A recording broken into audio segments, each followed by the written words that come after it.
The San Jose Sharks are officially fun and frisky.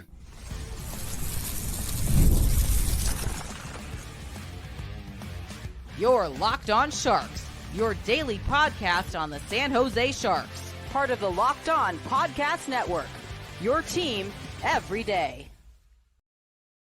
Hello, welcome to Locked On Sharks, the premier hockey podcast covering your favorite team in the Bay Area. My name is JD Young, caretaker at the Reef, also the co-host of Locked On NHL. I want to thank you for making Locked On Sharks your first listen.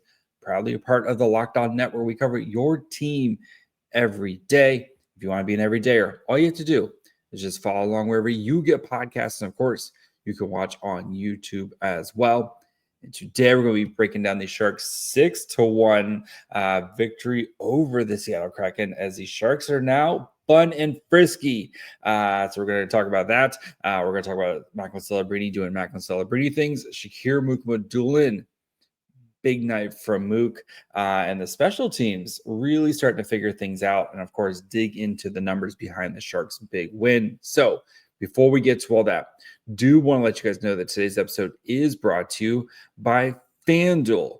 Right now, you can download the FanDuel app by visiting FanDuel.com, and you'll win $300 of bonus bets if your first $5 bet wins. What a world we live in. Just like this season so far, especially the last couple of weeks, right? I've been doing this show since, February 2020. And how many times have I had to come on here and, try to kind of like shift through the poop to try to figure out something positive to talk about with the San Jose Sharks, right? Because there has been plenty of 6-1 losses that the Sharks have had to endure, especially during my time here at Locked On. And it's just nice now where you can really, like, you're starting to see things come together.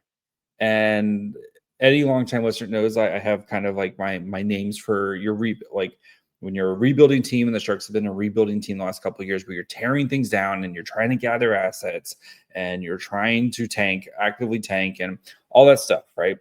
But then that next phase, like the honeymoon phase, the fun and frisky phase. And the Sharks are officially in these fun and frisky phase, because while the Sharks have been fun this season, and yes, even with their losses, especially beginning of the year, right? There was still a lot of fun stuff in there, but they weren't really the frisky part. Now that we're starting to win some games and starting to make teams sweat and starting to just be like, it's, teams can't just gloss over San Jose as they've done in the past few seasons, right? Of just like, okay, cool, we're playing the Sharks, that's a win. We can play good 20, 40 minutes. We'll walk out of there with a 4-2 win and, be on our way up to Seattle or down to LA.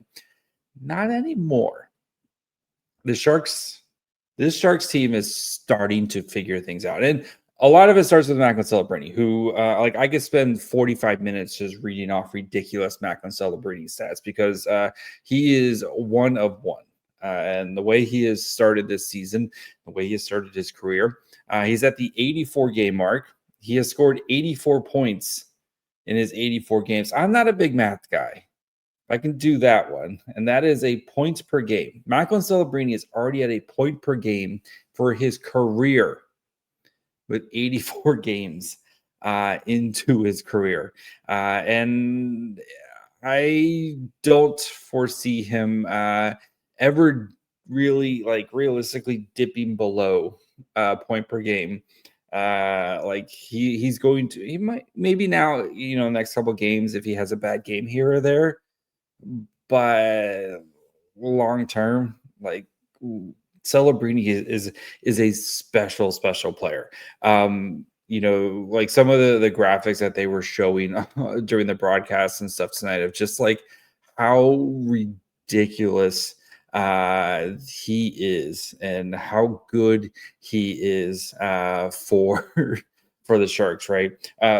Is tied with Connor McDavid, who last I checked, Connor McDavid, pretty good. Tied with him for the league lead in points Like, when was the last time you could like say that about a Sharks player? Joe Thornton, like back in the day, like just being even in the conversation, right? Erik Karlsson during his magical year. And the fact that he's doing this at 19, right? It is ridiculous what he is doing and what he is like, the amount of weight that he is supporting of the franchise, and he makes it look effortless. But I think the bigger part, right, of this team is they're starting to figure things out here, like how to win games. And like when we dig into the numbers, like Seattle controlled a lot of, kind of the analytics and stuff like that. But tonight the Sharks were opportunistic. They took advantage of their opportunities, and they really I really liked how they responded. Right, you get the Celebrini goal early. The Kraken kind of figured things out, and especially the first period, right? And the Kraken really kind of controlled. But as we've seen with the Sharks, where they have these kind of key moments, right? End of the first period, Sharks put the foot to the gas there, and then they were able to take over, and get that goal to restore the lead. And then in the second period, the Sharks were great in the second period, and then they extended the lead. And then the third period, how many times have we seen in the third period where this Sharks team is just like they collapse, like they give up goals, they'll give up, right, the 5 minutes of chaos where they just can't do anything right. Tonight, they were the ones, the harbingers of doom here to the Seattle Kraken, as they took advantage, like the opening 5 minutes of the third period, right, with those quick 3 goals. Right, you get a shorthanded goal, you get a goal right out the penalty kill. You get the Will Smith goal. Just puts this team away, and then you can, right, then you just do your thing.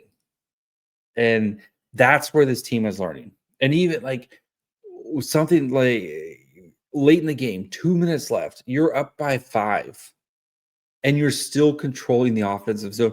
How many times have we seen that, been on the other end of that, right? Where it's just, it feels like teams are toying with us. I just picture how many times, like the Edmonton Oilers is specifically, right, where it's just like you're up by 5 goals late in the third, and just McDavid and Draisaitl just doing whatever they want, trying to kind of pad some stats. And the Sharks tonight were that team. They were able to control the pace, and never, like, this game never felt like it was going to slip away. And credit to Askarov. We're going to talk about Askarov here in a couple minutes, but Askarov having a big night as well. But this team is starting to figure, and it's not like they've been playing these bottom, of the barrel teams. Like this team has been playing really good teams as of late, and they're still, the Sharks are on a 4-game point streak with points over the New Jersey Devils, the Colorado Avalanche, right? Wins over those 2 teams. The Detroit Red Wings, you lost in a shootout to this team. And then the Seattle Kraken, who's, right now is in a playoff spot if the playoffs were to start 2 weeks after the season started. Like these teams are among the league leaders when it comes to points. The Avs lead the league in points right now. The Devils are 4th. The Red Wings are 7th. And then, like I said, the Seattle Kraken right now they're tied for their 13th. They're tied with the Hurricanes with 16 points. And you got points off of all these teams. Now, again, I don't think this is a playoff team, right? Like, don't go out and pre-order your playoff tickets. But I think this is a team that can, one, on any given night, this team can play with the best of them. 2, this team is not a tanking team. Like, what have you seen over the last, week or 2 weeks where you can think this is one of the worst teams in the NHL? Like, this team is not going to be in the Gavin McKenna running. Like, I just don't see it with the way that they're playing. And then 3, like, you have a superstar in Macklin Celebrini. Like, I don't know how many times I can stress that, like, what Celebrini's doing is not important. And no Misa tonight. no Eklund. Like, this team is really starting to hit on all gear. Once they start to get healthier and Misa gets back in here, like, good Lord, what can this team be? Really quick before we get to like Mukhamadullin and Askarov and the special teams, the Sharks last year, they had 6 games where they scored 6 or more goals, right? And usually, if you win 6, if you score 6 goals, you're having a good night. Through the 14 games this season, the Sharks have 4, and yes, they lost one of those games to the Ducks. But like you can't win every game 2-1. You got to score goals, and the Sharks, and when you score goals like that, you put pressure on the other team to have to try to keep up with you. And so far, so good for the Sharks to start this season. So we're going to talk about Shakir Mukhamadullin. We're going to talk about Askarov. We're going to talk about the special teams as everybody contributed. Everybody ate tonight for San Jose. So we're going to get to that here in just 1 second.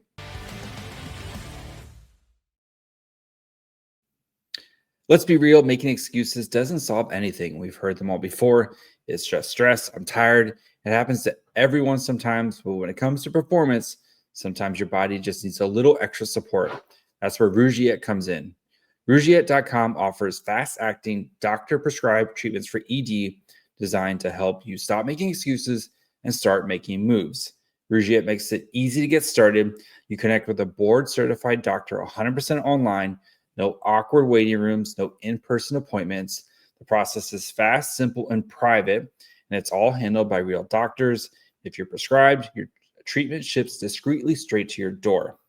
Visit Rougiette, RUGIET.com/LockedOnNHL to get 15% off your first order. That's RUGIET.com/LockedOnNHL. And don't forget to use our code LockedOnNHL so that way they know that we sent you. Rougiette. Stop making excuses and start making moves. Also, really excited to tell you about my favorite pair of jeanswear brand, Doer. I've been living in their performance denim straight jeans, and honestly, they completely changed the game for me. I love my Doer jeans because, 1, they look good on me, or at least my wife says they look good on me.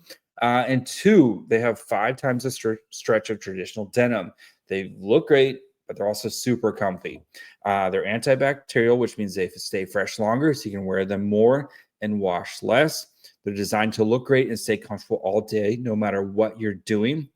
And there's a reason why they call them the most comfortable pants, but don't take my word. Go check them out at Hayes Valley, where Doer just opened up a store. You can visit them at 567 Hayes Street. Mention our promo code LOCKEDONSF in store to get 15% off your first order. Or check them out online at shopdoer.com/LockedOnSF for 15% off.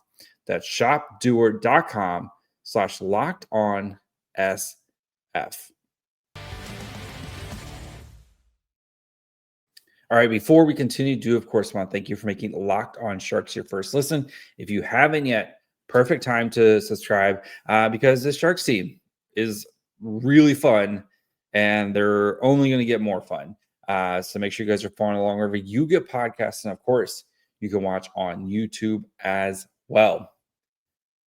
Let's start with Shakir Mukhamadullin, who I thought had a big night for the Sharks tonight. And I don't think it's any coincidence that you've seen the Sharks team play much better defensively since Shakir Mukhamadullin has returned from his injury.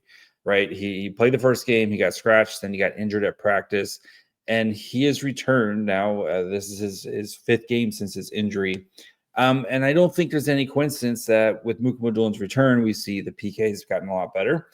We see the defense has gotten a lot better, and who would have thought, right? This guy that you've brought in, and he's been in the system for a couple years now, and has, honed out his game in the AHL. And I've been a big fan of his, the way that he has played in the AHL. And you're seeing that come to life here with the Sharks. And he was all over the ice tonight, Mukhamadullin, especially in the defensive zone, right? Using that big 6'4" height and size and reach, and that strength where he is able to help clear the crease. And I think he's a big reason why you've seen the PK really turn around over the last couple games here.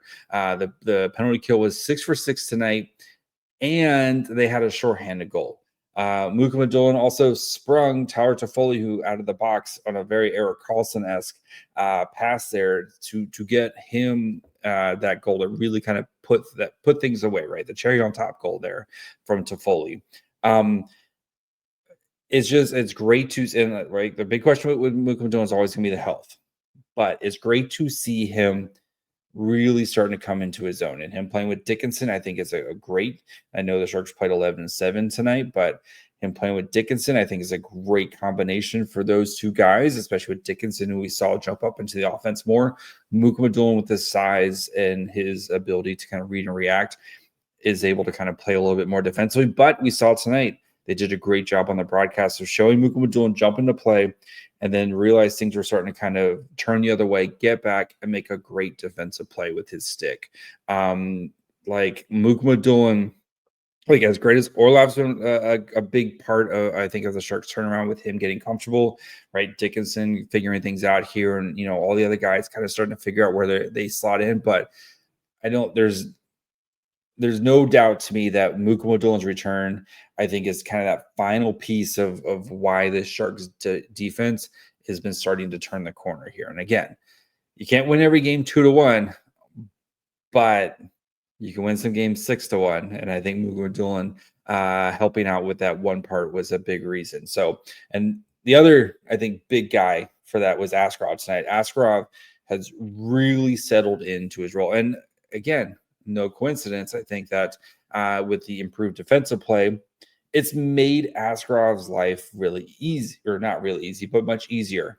Askarov definitely bailed the Sharks out a bunch in the first period, where there was some kind of sloppy play a little bit there. There was a couple of kind of little, one-on-one situations but Askarov's made some big-time saves, right? And I think that's the key for Askarov right now, is realizing he doesn't have to carry the weight of the world on him, right? He doesn't have to make every save, but you got to make the saves that you can make. And then if you give us a couple special ones every once in a while, the Sharks are going to be okay, right? Celebrini said it before. If Askey can play this way, we're going to win a bunch of games. And Askey played great tonight. The offense played great tonight. And yes, I know the Kings game is still in the back of your mind, but I think the way Askarov's really started stringing together some games here, I think he's really settled into a groove. And like you're starting to feel more confident anytime he's back there, right? And tonight was a big performance. He made some big time saves. He kept the Sharks in this when they were still kind of figuring things out in the first period, and then they rewarded him with some run support. So, but yeah, the special teams, like I said, 6 for 6 tonight, getting that shorthanded goal. I know Colin Graff did like 85% of the work on that goal, but it was nice to see Ty Delandria get rewarded. Delandria, who a lot of people, were questioning his role on the Sharks, his roster spot. I think he's had an excellent start to the season, and he's been great on the penalty kill.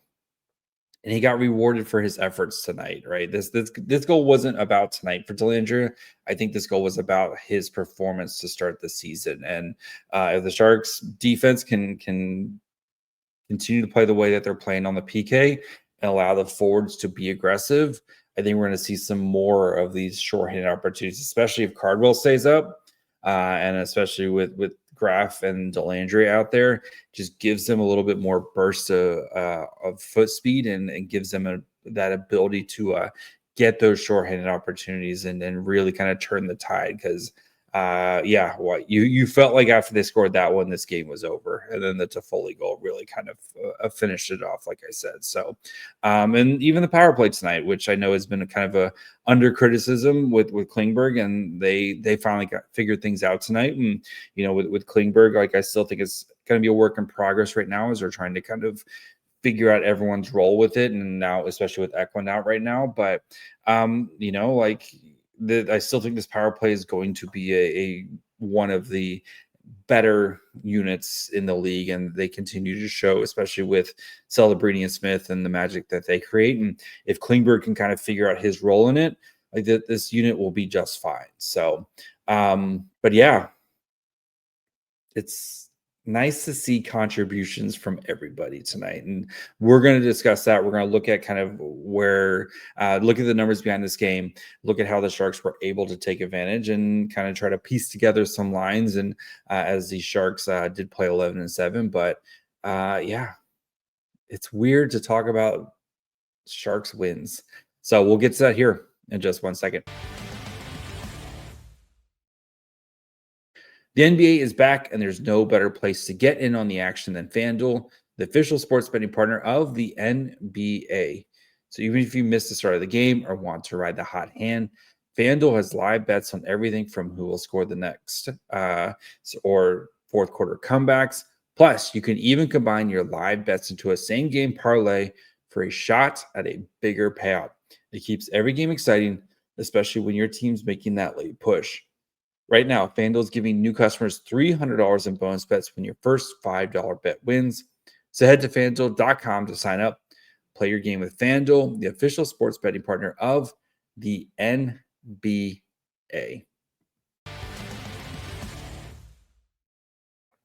All right, before we finish up, do of course want to thank you for making Locked On Sharks your first listen today. For your second listen, check out the all-new Locked On NHL Game Night. Every game, every night until a Stanley Cup champion is crowned. Get local analysis on a national scale. Find NHL Game Night on Locked On YouTube or wherever you listen to podcasts. All right, let's dig into the numbers of this game. A lot of special teams in this game, and the Sharks easily won the special teams battle. Right, 1 of 3 on the power play, 6 for 6 on the PK, plus a shorty. Big right there, like those 2 goals, and especially against a team like the Kraken who struggle to score 5-on-5. So you won the 5-on-5 when it came to scoring, and you definitely won the special teams. Like goes a long way when you score 6 goals. But 42 minutes at 5-on-5, 41 to 30 shot attempts in favor of the Kraken. 57.75 to 42.25% Corsi for, again, favor of the Kraken. 16 to 15 actual shots on goal in favor of the Kraken. So while the Kraken got more shot attempts, again, the Sharks taking advantage of their opportunities right there, and just that quality over quantity that they tend to be a little bit too reliant on. But again, right now they're scoring a ton of goals and they're winning games. So 11 to 11 scoring chances, 4 to 2 high danger chances, and then 1.2 to 0.73 expected goals for in favor of the Kraken. But the Sharks, like I said, 4 goals at even strength to the Kraken's 1, and then you won the special teams battle tonight for sure. So as for the lines, again, they're going to be a little skewed because of running 11-on-7.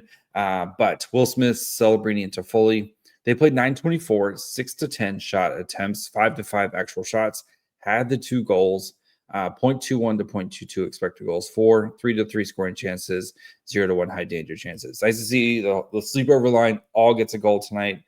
Do we get another sleepover? I think that's a big question. Do we get another sleepover on their next road trip, I assume? So Celebrini's amazing. Smith, I thought was great tonight as well. And you saw his goal was ridiculous. Kind of pass. It looked like it hit Celebrini, but I guess it bounced off a Kraken defender and went in. But like Smith just needs to. I think Smith needs to shoot just like a touch more. But like really great game from Smith tonight. And then Toffoli, like top shelf. What more can you ask for from Tyler Toffoli? That was great. Khrushchev, Wennberg, and Gaudette. Good to see Gaudette back tonight as he was activated from IR, and he kind of filling in for the Eklund slot here. Khrushchev, who did have his point streak snapped tonight, but was also named the 3rd star of the game, wasn't able to mention, or 3rd star of the week last week for the Sharks, wasn't able to mention that because that was again off the grid. But this line continues to, like, that Khrushchev Wennberg continues to do positive things. Khrushchev had a couple opportunities tonight. Wennberg, great pass on the Cardwell, just like Wennberg's real, like we talked about kind of early in the season, Wennberg not able to kind of find that scoring touch. Oh, he has found that scoring touch, and Wennberg has been that the emergence of the second line has been a big reason why the Sharks have found success. And even though tonight second line didn't score, they continue to do a lot of positive things. 807 time on ice for this line, 8 to 9 shot attempts, 4 to 4 actual shots. Did give up a goal, but 0.15 to 0.37 expected goals for, 2 to 3 scoring chances, and 0 to 2 high danger chances for this line. Plus that great pass from Wennberg. Skinner, Delandria, and Cardwell played 4-13, 2 to 3 shot attempts, 1 actual shot for this line. 0.01 to 0.17 expected goals for, 1 to 0 scoring chances, 0 to 0 high danger chances. Skinner almost had one. Like, I know he had a goal on Sunday's game, but it feels like Skinner could have like a bunch of we're going to get a Skinner eruption of goals if he continues to play the way that he's playing. Cardwell, absolutely beautiful goal. Again, great feed from Wennberg there, but this is like Cardwell feels like he should be an every night bottom 6 player because of that scoring pop.